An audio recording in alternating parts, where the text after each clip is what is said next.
Hello everyone, and welcome back to Weekend Moblin. While I was making the top games of the decade video, there was a certain game that came up, and when it did, I just about couldn't stop myself from talking more and more about it. That game, obviously, that was Zelda: A Link Between Worlds. When it was released on November 22nd of 2013, I was immediately hooked. I didn't just beat this game once and put it down. I collected everything and went on to beat Hero Mode right away after. Before I explain why I love this game so much, let's dive into its development. Originally in development in late 2009, right after the release of the DS title Spirit Tracks, it wasn't going to be a sequel to the critically acclaimed A Link to the Past, but rather it would focus its sights on communication as its main theme. Around the 6-month mark, Mr. Miyamoto would see the idea, going on to call it outdated, making them rethink the idea. It was Hirosama Shitaka that introduced the idea of having Link merge into walls. Shiro Mori would develop a prototype, and once seeing it in action, it led to many of the game's ideas. Considering this game is part of the DS series of Zeldas at the time, they decided to use the same kind of layout as the previous title Spirit Tracks.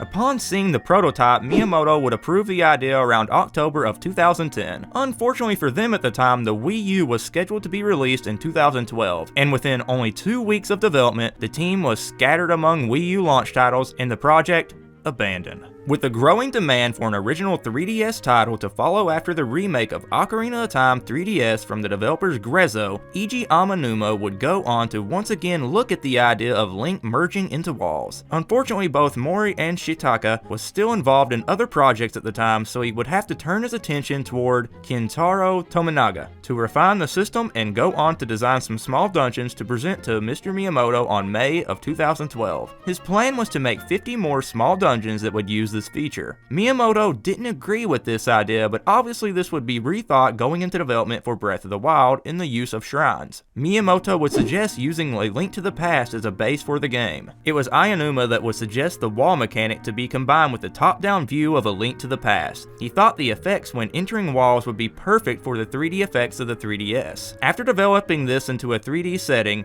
and after testing it many more times, it was finally approved to go forward by Mr. Miyamoto on July of 2012, with Mori rejoining as assistant director and lead programmer and Shitaka returning for director. Once going into development, they would run into issues with the top-down due to faces and bodies not being viewable from this angle. To fix this, the idea of having the world tilted at an angle so that they were more visible was used. In order to smooth out the 3D effects, Mori would request to use 60 frames instead of 30 frames per second. It wasn't for this reason alone though, as the 30 frames per second they felt made the item selecting feature where you could simply drag items around your inventory run slow and sluggish. They wanted Link's appearance to change when entering walls, and this led to the idea of having him as a mural, which also led to the creation of this game's villain, Yuga. I'll go more into Yuga in a moment. Aonuma said that the idea of Link turning into paintings was from the battle on Ocarina of Time with Phantom Ganon while he jumped between paintings. The most important thing they had on their minds was rethinking the Zelda formula. This would also go on to be taken even further with the success of Breath of the Wild. But with A Link Between Worlds, the changes were more on the dungeon level. Previous titles in the series had always had you unlocking certain items you would mostly only use in said dungeon. They knew this had to change going forward and decided on the ability to rent items using rupees. They first thought of having this set to a timer,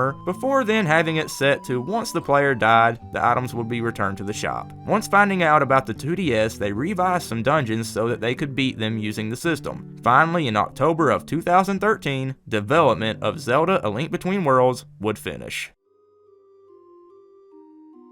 Taking place in the same Hyrule as the one from A Link to the Past, in a time long ago, Ganon sought to dominate the kingdom using the power of the sacred Triforce, but he was defeated by the legendary hero of that time and sealed away by the 7 sages. The Triforce was split into 3 pieces to prevent this from repeating yet again, one part being returned to Ganon, one part staying with the royal family, and the third part took its place in the heart of the hero and its descendants. The Link in this adventure is believed to be one of those descendants. This Link would live his life as a blacksmith's apprentice. He was always oversleeping and being awakened by his friend Goalie, the blacksmith's son. One day, he was tasked with delivering a sword to the captain of Hyrule Castle after the captain had left it at their house prior. Once arriving, he would be greeted by the priest's daughter, Ciri, and the gravedigger, Dampé, from previous Zelda titles. Ciri would go inside the sanctuary to retrieve the captain, only for the door to slam shut with a scream. Dampé would go to tell Link of a secret passage he could use to get inside, and once inside, he would find the sorcerer Yuga that can transform himself and others into paintings. Yuga would use his ability to turn both the captain and the descendant of one of the 7 sages into a painting, knocking Link out and taking off with the sage's painting. After the battle, Link meets the merchant Revio, who tells Link he will give him a bracelet in exchange for the use of Link's house that he then goes on to use as this game's item renting shop throughout the rest of the game. Revio informs Link that he should report what occurred to Princess Zelda. Zelda gives Link the Pendant of Courage and tells him to go seek out the other 2 Power and Wisdom pendants so that he may gain access to the legendary Master Sword. Once running into Yuga once again, Link would be turned into a painting this time, only to be saved by the bracelet Revio had given to him earlier. This of course allowed for the previously mentioned ability to turn into paintings, going into walls, etc. We will go into detail over this mechanic and what it's used for when I cover gameplay. Once obtaining all 3 pendants, Link would go on to claim the Master Sword and make his way to Hyrule Castle.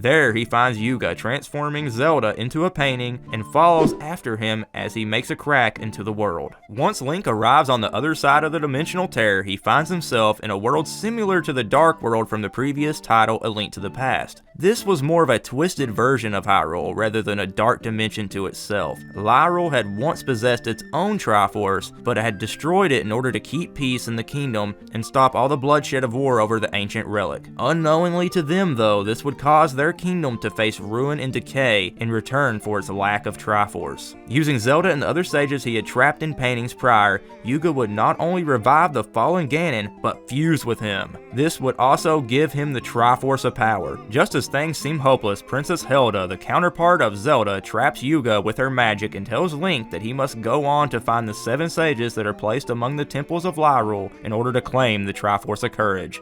These sages would be Goalie, found in the Dark Palace, Auron, found in the Swamp Palace, Russo, found in the Ice Ruins, Impa, found at Turtle Rock, Irene, found in the Desert Palace, and Osfala, found in the Thieves' Hideout. Link, with the help of Revio, would journey through Hyrule, rescuing the 7 sages, and then return to Hyrule Castle. There, he finds Zelda taking the Triforce of Wisdom from Zelda. She tells that she needs the power of the Triforce to restore Hyrule to what it once was, and that it was her that had arranged everything that has taken place so far. Using Yuga to try to take the Triforce of Courage from Link, Yuga would betray her, turning her into another painting. He would go on to steal her Triforce and go on the attack. With the help of Zelda, Link is able to defeat Yuga and frees Zelda from her painting. Revio would then go to reveal himself as none other than Link's counterpart, and that he had been helping Link in hopes that she would see that stealing Hyrule's Triforce wasn't the right way to restore Hyrule. Zelda, having seen the error of her ways, parts with Link and Zelda, and after saying their goodbyes, Link and Zelda would go on to use their own Triforce in order to restore Hyrule's Triforce and return the kingdom to what it once was. Link returns his Master Sword with his quest coming to a close.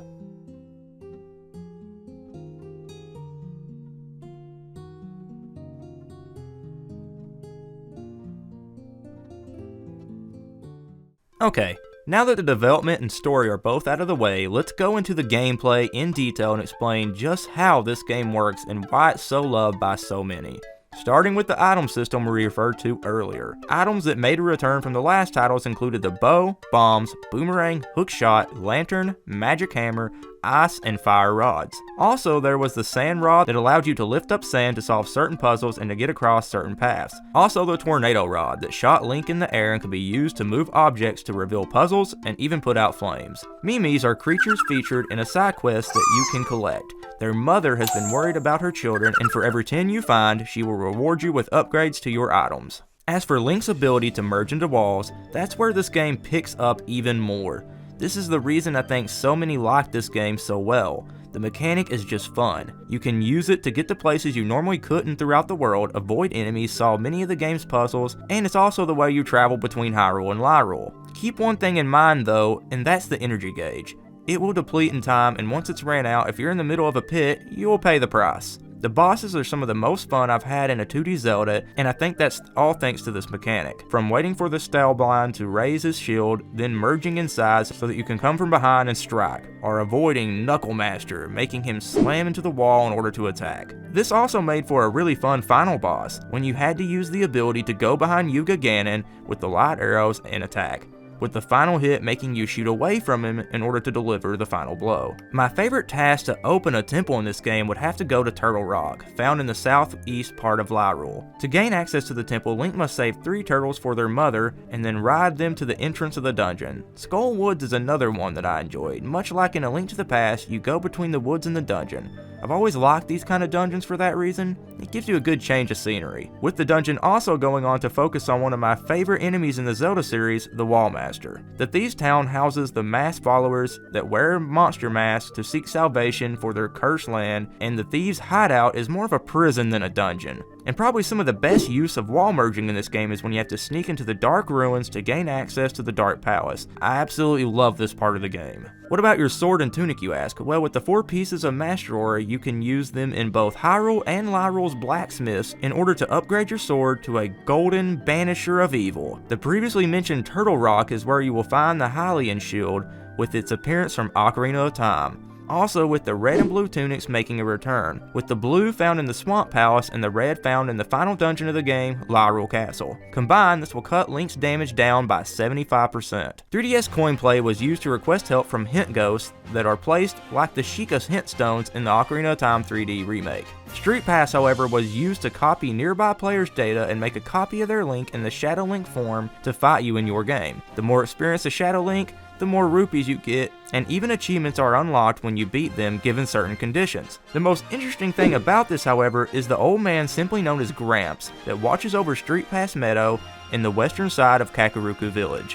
Why bother with the achievements? Well, if you ask the old man, it's to get more apples to grow on the tree he plants next to Link's house.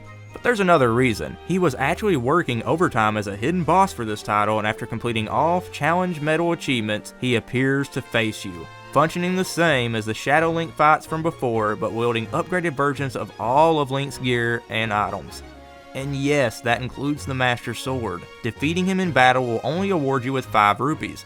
The reason, he says, is that all the Shadow Link bounties came from his own pocket. He then goes to reveal that he only did this to find someone stronger than himself. Now here's the thing about Gramps. There's obviously more than what meets the eye with this old man, in the fact that not only does he have a green tunic like Link, but wields all the same items, and most importantly, he can use the freaking Master Sword.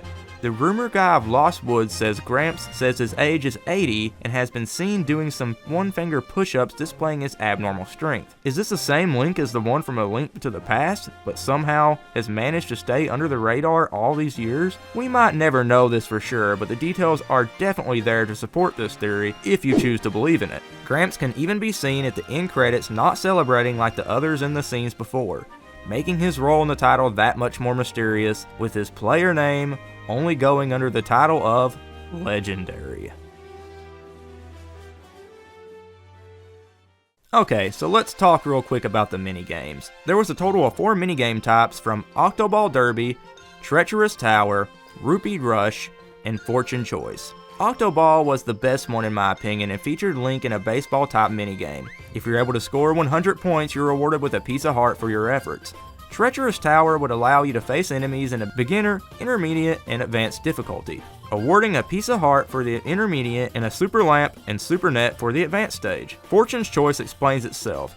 You guess what chest has the goods? The Lyrule version of this game will award you with a piece of heart if you're lucky. And last but not least is Rupee Rush. This would have you collecting as many rupees as possible within 30 seconds. The Pegasus Boots and the Great Spend obtained from collecting all previously mentioned Mimis will help you out a lot here. If you manage to get over 100 points, you've earned yourself another heart piece, my friend. Now for the music. The game featured original music and returning music as well from A Link to the Past. Ryu Nagamatsu composed the new music and even played the flute music at the game's Milk Bar.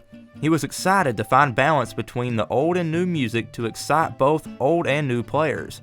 Due to the 3DS speakers not being able to pick up low-pitched sounds very well, they decided against having a live orchestra soundtrack. Negamatsu did the vocals and used multi-track recording to layer the vocal tracks. Most of the string music was created by a single guitar on one track and a synthesizer.